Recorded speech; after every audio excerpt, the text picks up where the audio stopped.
Hey everyone, it's Cam here, welcoming you to another episode of The Build Room.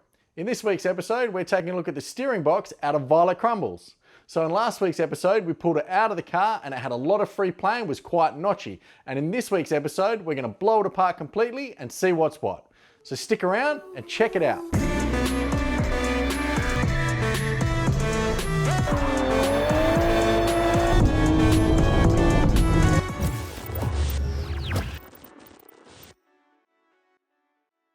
Okay, so we got the steering box off last week, and since then I've given it a good degrease and clean up just to make sure it was all spick and span. I did make a mistake, however, when I stored it. I did put it on its side. Now, it does have a air breather in the top here, and if you store it on its side, it's gonna leak out the steering box fluid. But while I was taking it off, I did notice that it is quite notchy when I'm trying to turn it here. Now, it's a 50-year-old steering box. There could be some metal shavings and things like that that have moved around while I've been taking it off, but are now sort of lodged in the gear set. So what I want to do here is fully strip it down, clean up all the parts, thoroughly inspect everything, reassemble it, fill it up with oil, and adjust it properly. And hopefully once we've done that, the action will be nice and smooth and it'll be ready to go back in the car after we've painted the underside. So let's get it in the vise and see where we're at.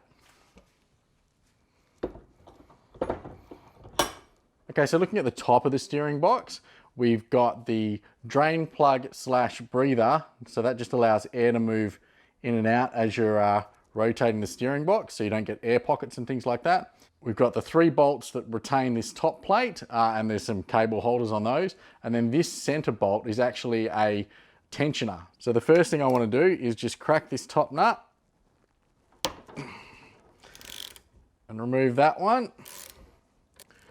And we're just going to try and drain what's left of the fluid into a glass. Ooh, mother's milk. All right, so now we've got a pint of Guinness. Now that smells an awful lot like gearbox oil, which is unsurprising. It doesn't look too bad in terms of metal shavings and bits and pieces like that. I would say that's only about half of probably what was supposed to be in there. The rest of it would be on my garage floor. We're still notchy in that operation. You can just see it sort of clicking around there. It makes sense it's a little bit worse now that it's not lubricated. Okay, so we've taken the 3 retaining bolts out of this top cover and I've taken the lock nut off this adjusting screw. Now, that adjusting screw actually connects into the sector shaft, which is the main shaft that goes all the way through the body of the steering box. If we were to try and pull that out now, we are going to pull the sector shaft with it, which we don't want to do. So we just have to back this off. Now, I'm pretty sure this is counterintuitive. So yeah, as we screw down, it's going to push the sector shaft down and thread off this top cover. Okay, so we can just put the cover to the side, and then looking at the top, you have the adjuster nut, and that can just be, see, that just slides into the top of the sector shaft. So we can get rid of the gasket. Just hang on to that. That's, well, it's cracked, so we're probably not going to reuse it. But it'll come in handy later. So I'll leave that nut in for now. So now you're at a point with this where you need to make a decision.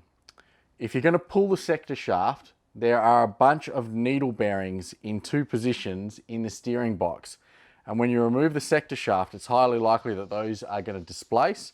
They are difficult to get back in. So if you're just looking to clean out the box, you can basically now just rinse it with petrol as much as you can, invert it as many times as you can, and then just top it up with oil again and put everything back on.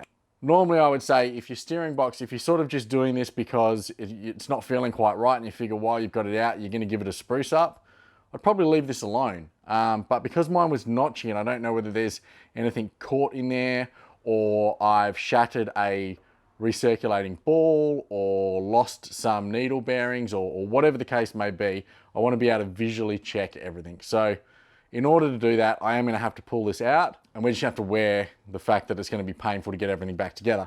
So make sure you've got something underneath the steering box to catch the oil. And then basically, if you just give this a wiggle as you pull upwards, the shaft will move. And just be careful when you pull it out, because you don't want to damage any of the needle bearings or the racers, but pop it out. And that is it. So we'll get this on the bench and give it a clean. All right, if we take a look in here now, we can actually see the needle bearings down here. You don't want to lose any of them, and they're probably going to be a pain in the butt for me to get back in, but I'm going to clean this out properly, which means all of those are going to probably fall out.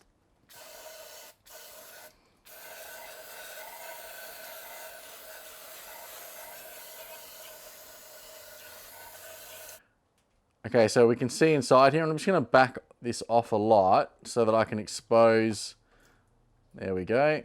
Okay, so this is our recirculating ball steering box, and it's called that because inside this piece here, running along this worm gear that you can see in the background, I'll back this right off and see if we can get you.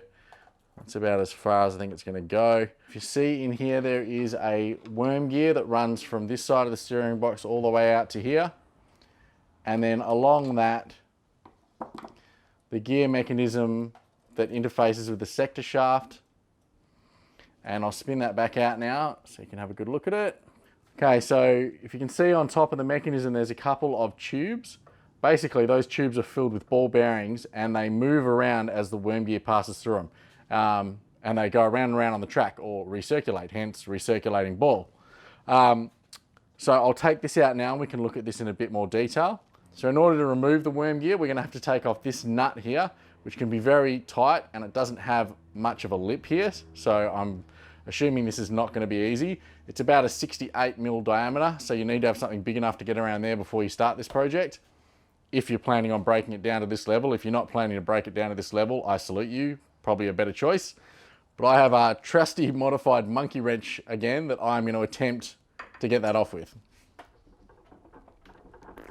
Oh, okay, I nearly pulled the entire workbench over. So you know what that means? We need some heat.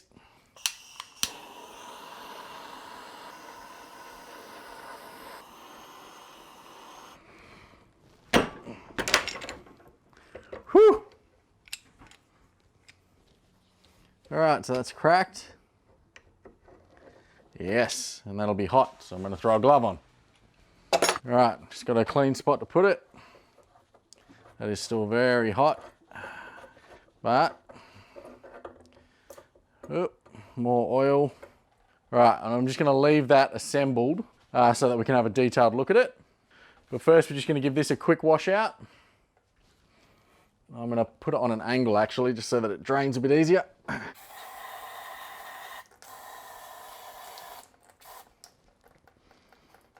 You can see there's a lot of like hard, I don't know what it is, whether it's old grease or something else, but there's a lot of material coming out of here that's a bit chunky. Once it's all clean, we'll be able to inspect the surfaces to make sure they're okay. All right, so that looks pretty reasonable. We'll get it out of the vise and on the bench and then we'll have a look at everything. Okay, so I've cleaned everything up here. This is the unit as we pulled it out, basically. There is a loose bearing on the end here that sits in the end of the steering box case, just down this end. If we have a look in, we can sort of have a look at the condition of that race. I'll just read out the number on it, just in case anyone's looking for it, which is ACS 0304. It's a Koyo Japanese bearing. We've also got the gasket, the top cover, the sector shaft, all the nuts and bolts, and then over here we've got 82 needles from the needle bearings, 41 in each half. So we're going to have a look at now the worm gear and the bearings on that. Now you can see this bearing, and this bearing is another ACS 0304. So this bearing at the back of the carrier. So obviously same bearings front and rear. Both of those look all right. There's no broken ball bearings or anything like that. If you can hear in here, those recirculating balls are moving around. That feels pretty smooth, but I do want to check them individually. So I'm going to take this top plate off. That is extremely tight. I think I'll use the impact driver to get that off. There we go. And there we go. Top plate off.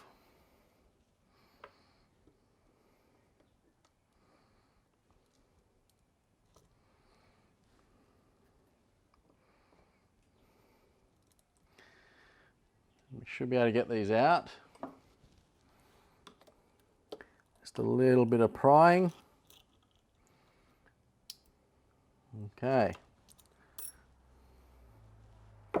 Bring it a bit closer for this. I'm going to drop the ball bearings out of this now.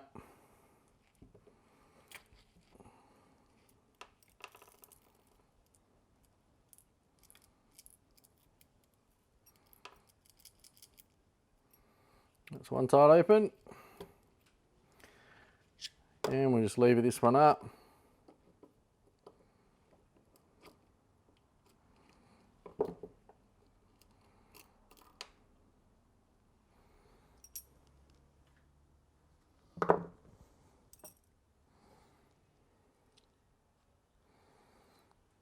So just bearing in mind, opposite's cool. Okay, we'll empty this one out.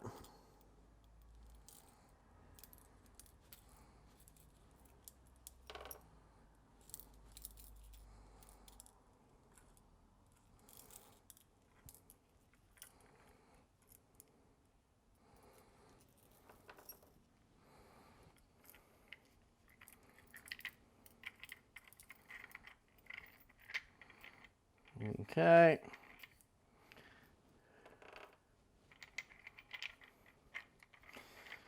All right, that's it. Now I'm just going to see how easily this will come off.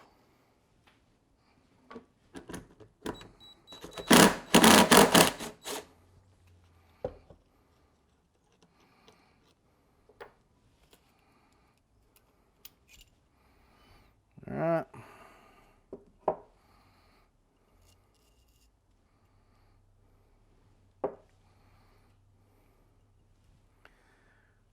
I'm just going to make sure I don't mix these two bearings up, so I'll keep one at either end, just so that they, when I put them back in, I know I am matching up the original bearing to the original race, because I'm not replacing these bearings. They look pretty good to me, so they just need to have some grease packed around them and then they should be good to go.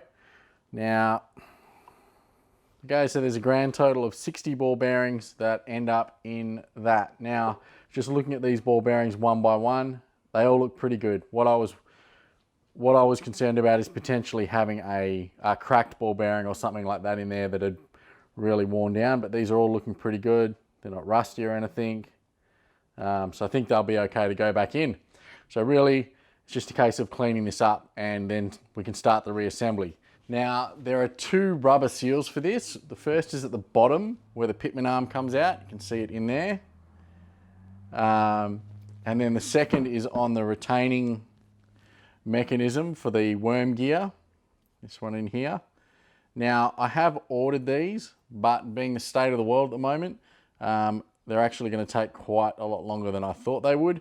I'm going to assemble it anyway, and if it leaks, I'll have to come back later and replace the seals in the bottom and here. All right, so everything's tidied up and ready to go. So basically I'm going to go in reverse order, starting with the recirculating ball gear and worm drive. I'm going to use a product that I haven't tried before, which is Penrite semi-fluid and steering box lube. Now this is a very thick lubricant. Certainly not a 80 or 90 weight oil, which is what most people suggest you dump into here. But as this heats up, it's going to get thinner for starters. And when we fill the box, we'll actually heat this with some boiling water, basically, just to make sure it pours relatively easily. But what I'm hoping here is that this is kind of sticky enough that when I need to put those needle bearings back in, I can coat the inside of the race and then basically just stick the needle bearings to it. Now, putting this back together is not going to be easy. The worm drive here basically lets the ball bearings roll around over it so that it doesn't wear this shaft.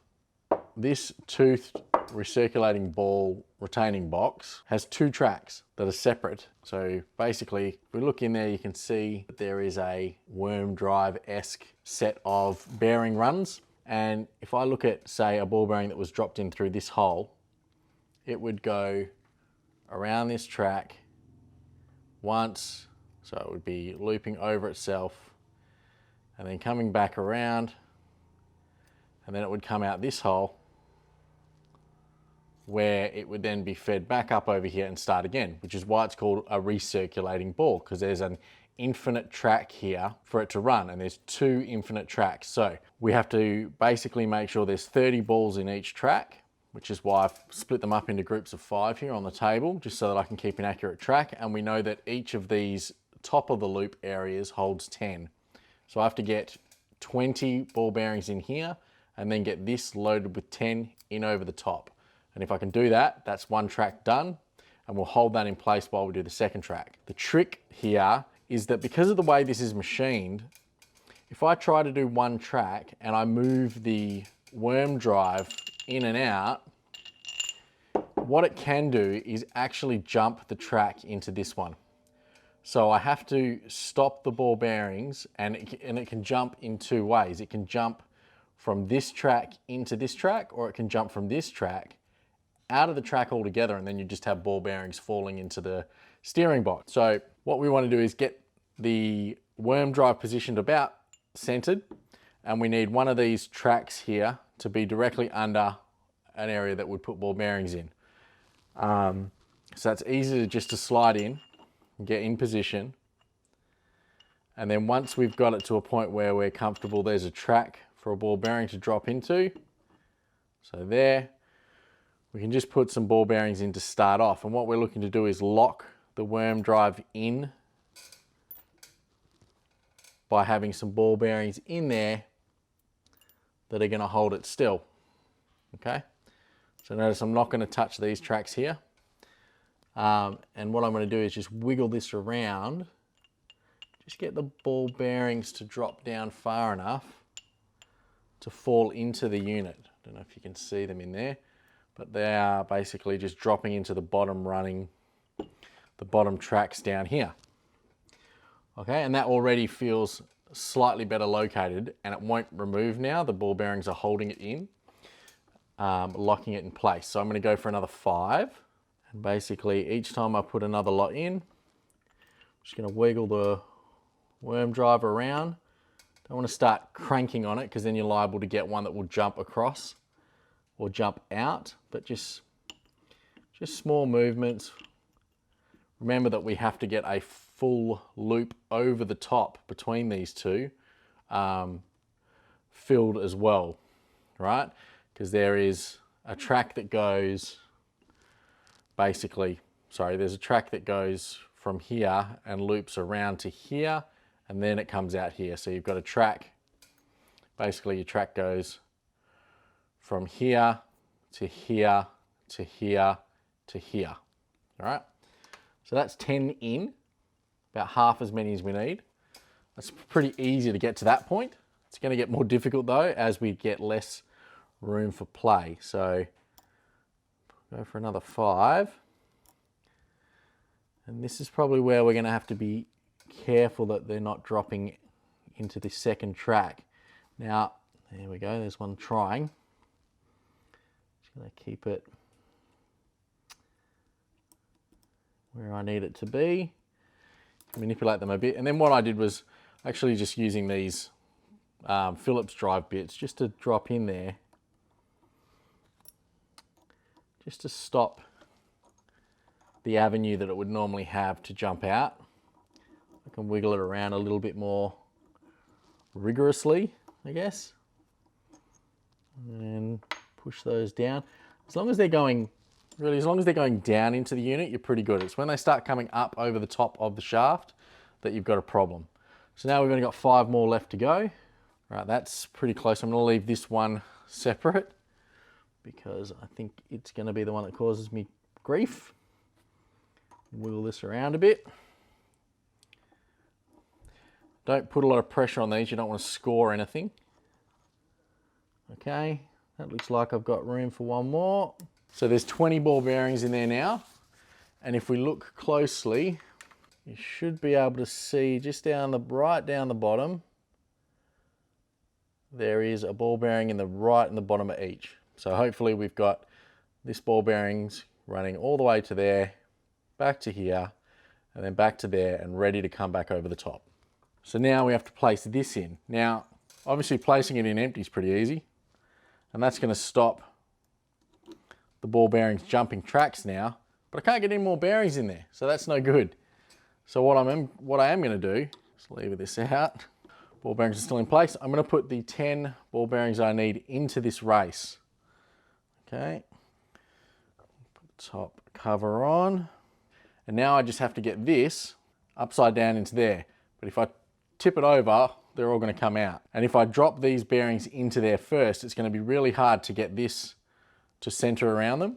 So what I'm going to do is turn this near to vertical, hopefully so that those ball bearings don't move out of place. And what I might do is just put some grease in. If I pack this with grease, it'll make it harder for the ball bearings to come out. All right, so they'll want to move less. Pack it down, obviously. You can't just cover it on the top, that's no good. And I'll put some grease on the tips of these as well, just to give me a split second longer of those balls staying where they should. What I'm going to do now is grab this so that I'm still holding everything together, and I don't want this shaft to move too much because otherwise it's going to want to pull the bearings somewhere with it. So we'll put that down. I'm going to hold this as one unit. Okay. Pick up my tube. Just still good. Then it's a case of leaning these over until they will go together. And not trying to force it because it'll just get out of alignment in that case. Okay. All right, that's looking pretty good. So now that those races are where they are, I'm going to try spinning this freely. And if any ball bearings come out of this hole or come out of this end, then I've got an issue. Okay, I'm going to hold that in place and just rotate this back and forwards a little bit. Feel that grease moving through it. Feels very smooth, very nice. We just have to do this one. So same process as before.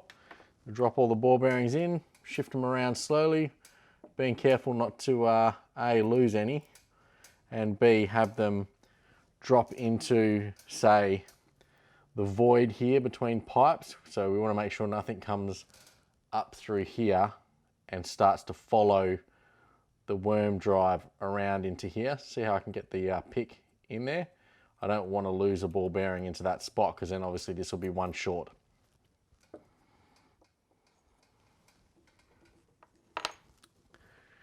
Okay, so if we look down in there, see the ball bearings are right at the bottom, which is exactly where we want them to be.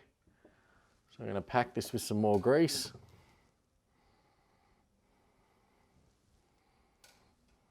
I don't think you can have too much of this because it's just going to A, lubricate everything through, and then B, any extra is just going to come out the first few times we roll this around. So don't worry about it too much, just use it to keep everything in place. Okay, so we've got 50 in there so far. Final 10.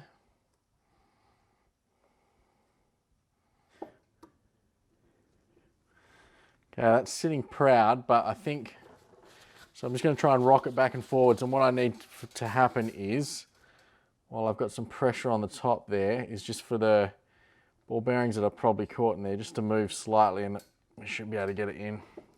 There we go. All right, so that's both in track. Okay, so then we place the retainer on.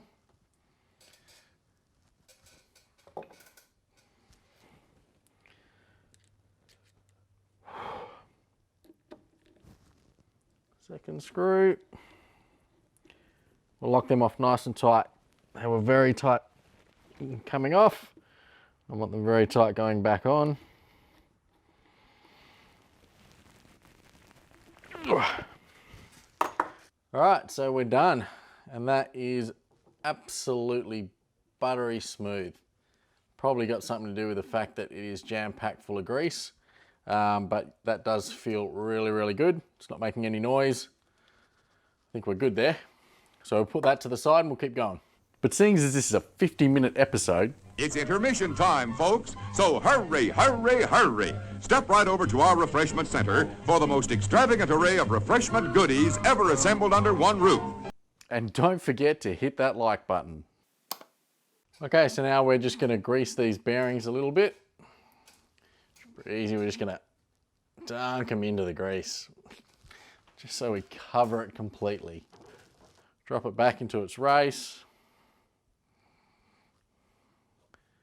Just slide it on over. And then this one, same thing. Nice and greasy. Just make sure you're putting it on the right way. Okay, it's curving that way. Now we have to put it back in the housing. So to put it back in the housing, we're just sliding it in like we did before, but we do need to make sure that we just have the teeth facing towards the sector shaft, obviously, because we want that to engage. Just rotate that around. Push it till it seats all the way so that you know that that rear bearing is in and neat. And then we can just twist this down. You can see the teeth there, they're in the right spot. Move that backwards.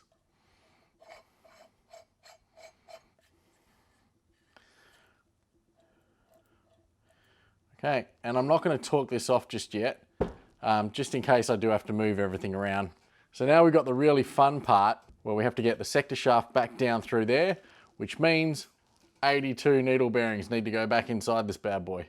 So basically, as I said before, my plan is to coat this race with grease. So I think the bottom ones I can reach quite easily. I can just literally pop them in with my finger, and they've got a lip on the top and bottom, so they should be pretty good. This one also has a lip top and bottom. It's a little bit harder to reach, so I think what I'll do is pop it in the vise and do the top run first, and then I'll try the bottom, because that should be the easier of the two. So start with the hard one. Okay, try and grease the race first. Again, put something underneath this to catch any needle bearings that you might drop / will drop.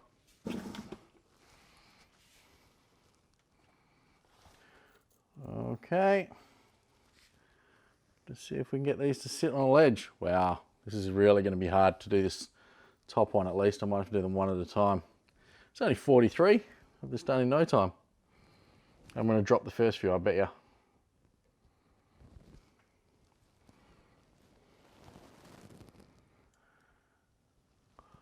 All right, so I've got a magnetic tip screwdriver. We're going to see if this will help.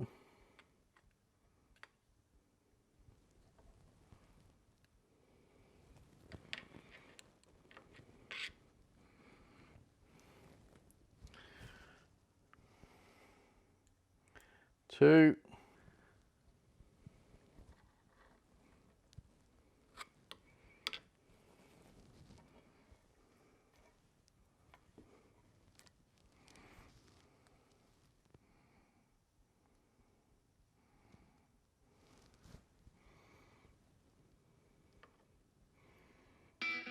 Three.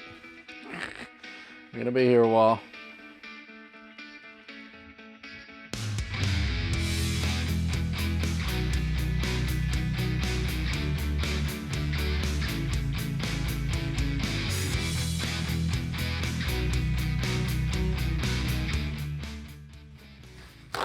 All right, so that's 21. So we are just over the halfway mark. Have a look, and you can see just starting to get a bunch of bearings just situated on those two shelves, and the grease is holding it in. And I found basically if I drop the bearings in right at the sort of the 12 o'clock, that what you're looking at now, it's an easy spot where I can get my finger in, and as I go, I'm just pushing them around the circle. So we'll come full circle in another 20 needles, hopefully.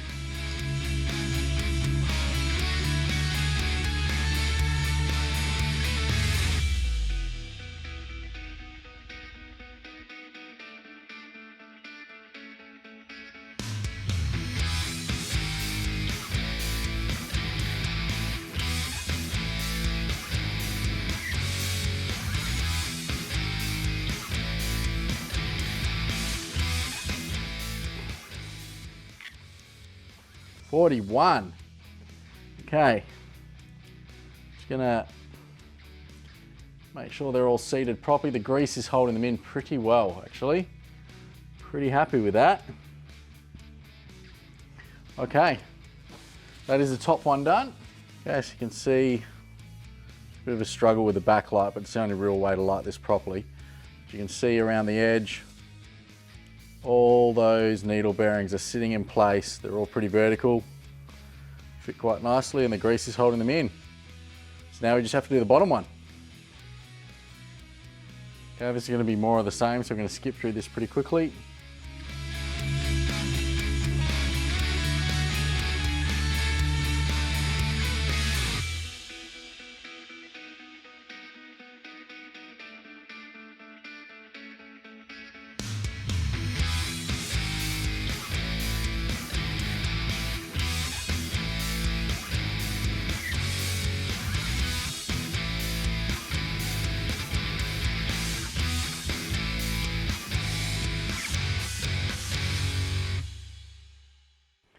$40, and lucky last,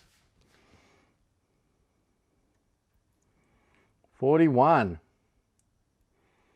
All right, so both sets of 41 are seated well. See all the way through to the bottom. Let's just check that out. You can see there we got really nice look all the way through the bottom. So now it's time for the sector shaft. We want to be careful not to knock around in here and knock any of those 82 bearings we just put in place. We've also got to make sure that the middle tooth here, is engaging with the middle of the gear here. So this needs to be centered over the shaft. And then when we drop the shaft in, we're going to make sure this is held back a little bit, because if it drops too low, it's going to interfere there. So this has to be held up slightly. And on the sector shaft itself, I'm also going to throw a bunch of lube here and here. And that's one, to ensure that it's pre-lubed, but also just to let it glue those bearings in place until it can get past them. And once the sector shaft's in, the bearings can't move, obviously, so we just need to be very careful. So basically I'm going to get the first bearing space here into the top one, and then I'm going to reevaluate and then try and get the rest of the way in. So I can leave this for now because I'll be able to move it in a second, but it's real nice and straight.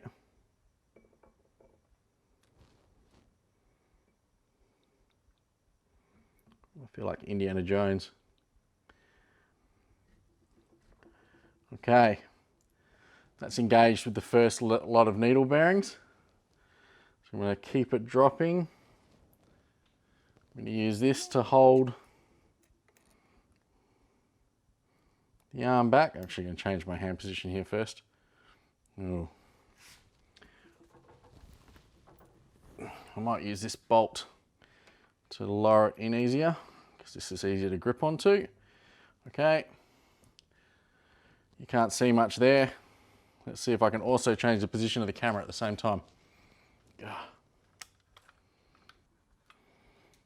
Okay, I think I got that there. All right, so holding on to the top nut, pulling back the bearing gear. Okay, that's the danger zone because there's nothing holding in the first lot of bearings anymore. Down to the second lot.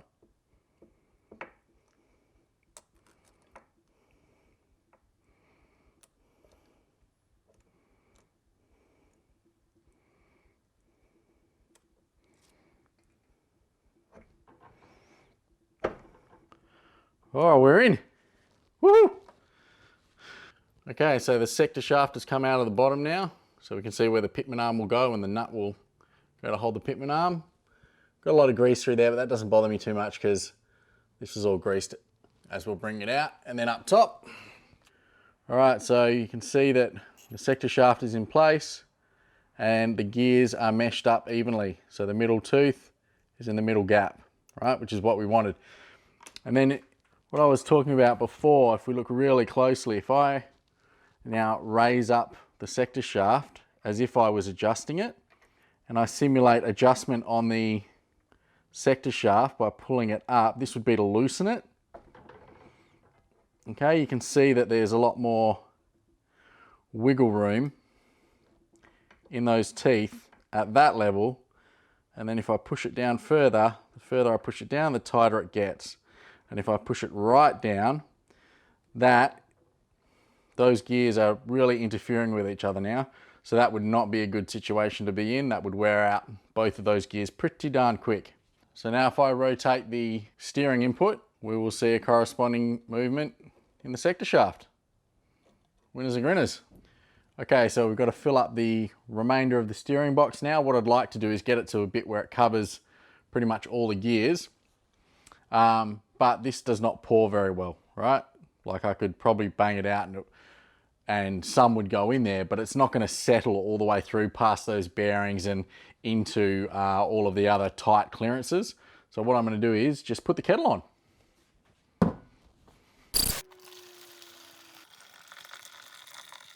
All right, so that is taking far too long to get anywhere. All right, let's try a different tack with some heat.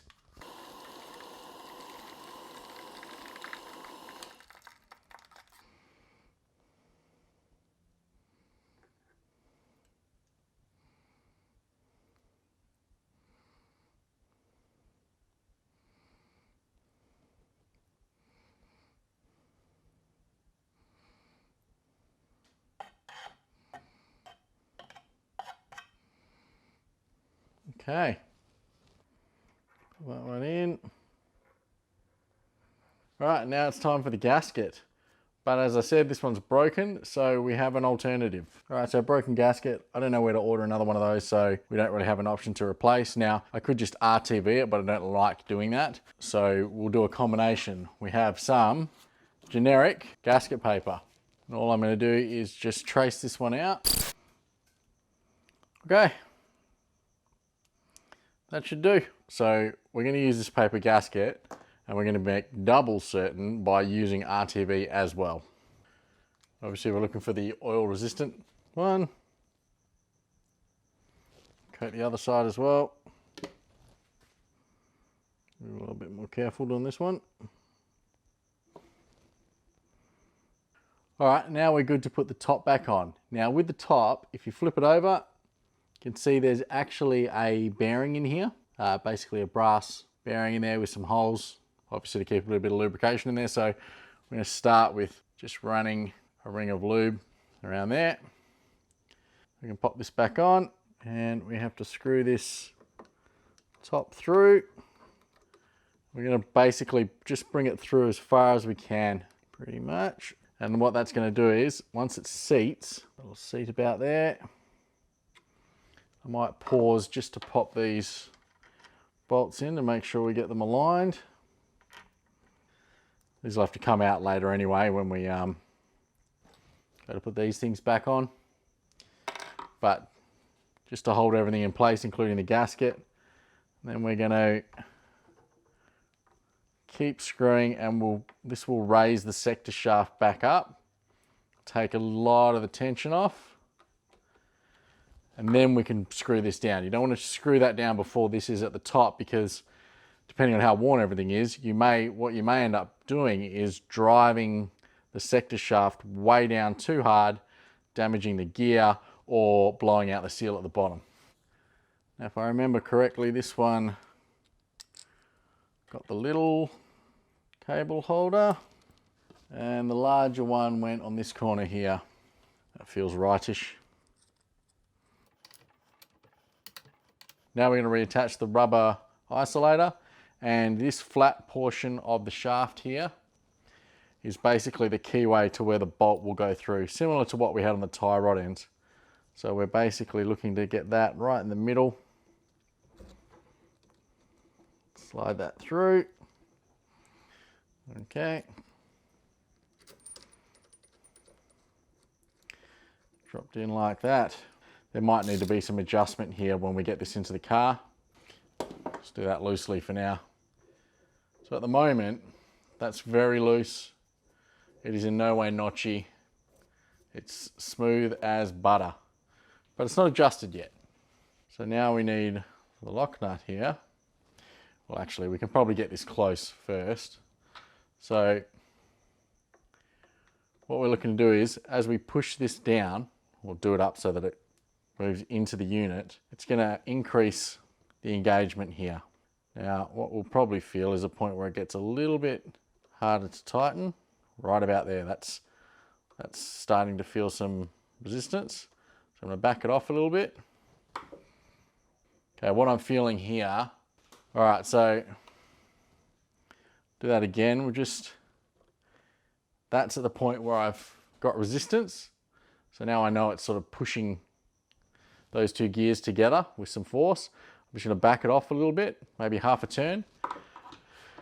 And then I can basically feel the free play here simply by hanging onto the bottom of the sector shaft and twisting the top.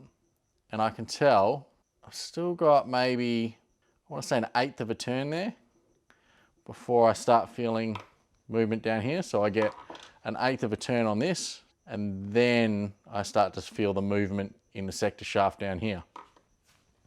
So I'm going to tighten this up a bit more. Look, that's not bad.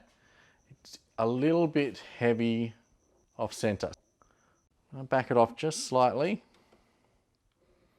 All right. It's hard to really explain that, obviously, but it's kind of a feel. And if I had a pitman arm on the bottom here, you'd actually see it. And what I'm going to do is leave this overnight now. I'll degrease the bottom. And what I'm really interested in is overnight, does any oil or anything leak out of any of these seals? So yeah, I'll give it a degrease and we'll come back in the morning. All right, so it's been about 24 hours now. It's actually the following night. The good news is no leaks overnight. So the oil is all still in there. And I know that it's not as thin as it will be when it gets up to temperature in the car, because obviously being in close proximity to an engine block, and I guess if you're in the US, an exhaust, it would definitely be a thinner oil. And it's more prone to leaking at that point. But at this stage, it looks pretty good. And I'm hoping that I can get past the inspection with this the way it is, and only probably replace the seals when I go to spruce this up when we paint the bay. So that basically means I could just leave it as is and put it in the car. But one of the things that I did remember I have lying around for this is a new rag joint. So the rag joint is that rubber isolator that I've talked about a couple of times that goes between the steering box and the steering column. Now, that unit actually has a piece of copper that joins two bolts together. Now, I'm not 100% sure because I haven't checked the wiring diagram, but I'm pretty sure that piece of copper has something to do with the horn mechanism, or it's a generic ground or something like that, because that would basically provide a connection to the chassis. So whatever it's for, it's broken, and I'm sure it's going to cause me a problem down the track. So I'm going to pop the new rag joint in now, and then we're going to call it a day. Now, it's not as easy as just sort of tapping these out and being done with it. These joints are actually pressed in. So I'm going to have to put this in the vise. I'll take the actual nut off and pull this off again, and then we'll pop this in the vise again with a couple of sockets over it and just see if we can press these out.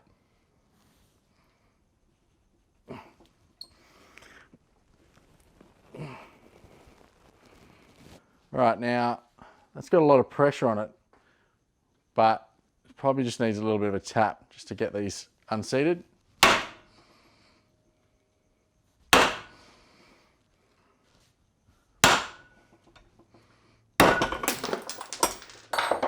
There we go.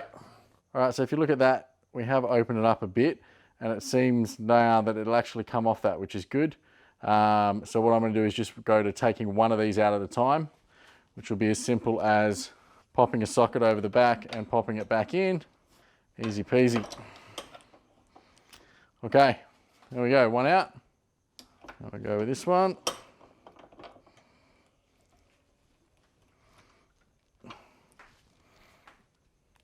Oh. Ah, damn it. There goes the bourbon. Okay, so this is the rag joint, and you can see these two pieces of copper should have been joined, so that's broken. But we do have the joint that we need, and they're the old two bolts. And this is the new joint. So rubber insulator, the two bolts, and instead of the copper, we have an actual piece of wire, but we basically need to use that with these. but I'm hanging onto these just in case. So the setup does look a bit different, but I don't think we're gonna have too many problems. I am probably gonna pull the metal bracings off the old ones and put them on these, just because I think otherwise you're probably gonna end up wearing through this prematurely. Okay, so what I'm gonna do with this is just pop the original piece of metal here, put the new stud through it, and that won't press through there. It's basically an interference fit again. And then I'll put the second part over the back here, put the nut on it just to keep it together while I'm doing this. And then, same as before, socket on the back, into the vise, and hopefully we can just pop this through relatively easily. Okay, just gonna get that lined up something close to straight. It's a bit difficult like this. Okay, we're through. I'm gonna push it all the way. Okay, one in.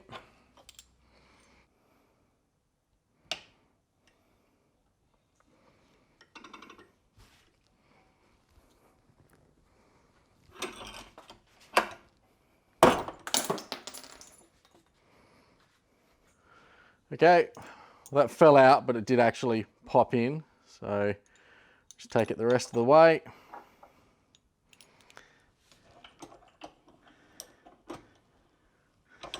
All right, so now we've got both studs into their metal brackets, and we just got to now push both of them into this.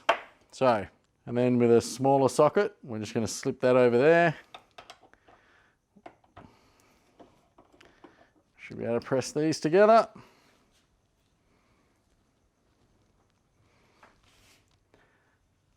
So we'll close up this one now.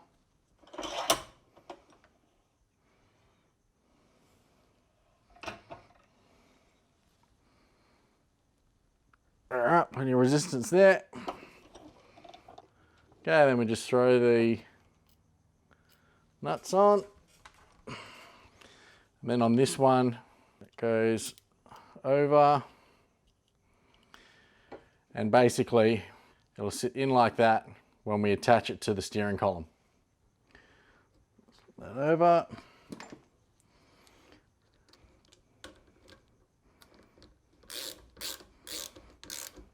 Okay, we're good to go. So like I said, I might need to undo this and adjust that gap once I put this in place. And then I just have to remember to do that up and check that this loop isn't going to catch on anything as the steering rotates. But that looks pretty good to me. Okay, so I'm calling that another win. The steering box feels okay. It's much smoother than it was before. The notchiness is completely gone. It's moving freely, and from what I can tell just on the bench, there's not a lot of free play at all. So they're all pretty good signs. The seals obviously haven't been replaced. They may leak, and when my new seals show up, I might just have to quickly swap them out. There is a little bit of end float in the worm gear. So basically the worm gear can move laterally, left and right in the steering box housing. Now that may be because those bearings are slightly worn, or it could be that way from factory. I really can't find a lot of specs on these things to actually measure it up and check it. So for now, it feels okay. These are pretty agricultural setups anyway, so even when they are a bit worn and not working as they should from factory, they're still gonna do the job. So yeah, I am gonna just call that a win and leave it at that. So that just leaves us with, what are we doing next week? So next week, I'm hoping to get a little bit more prep started on the underbody. I'm actually gonna do a little bit of archaeology, which would be really interesting, pulling off the guards to see how bad the rust is and whether or not there's been any repairs or anything else that would translate into something I've got to repair before we can move forward. So yeah, we're gonna pull those guards off, check everything out, and then continue the prep for the underbody. So make sure you're subscribed and you've hit your notification bell so you don't miss that action. And in the meantime, if you did like this episode, hit that like button below. If you want to check out the entire Violet Crumbles project, you can click this one up here. And if you want to check out the A90 stuff, there's this link here.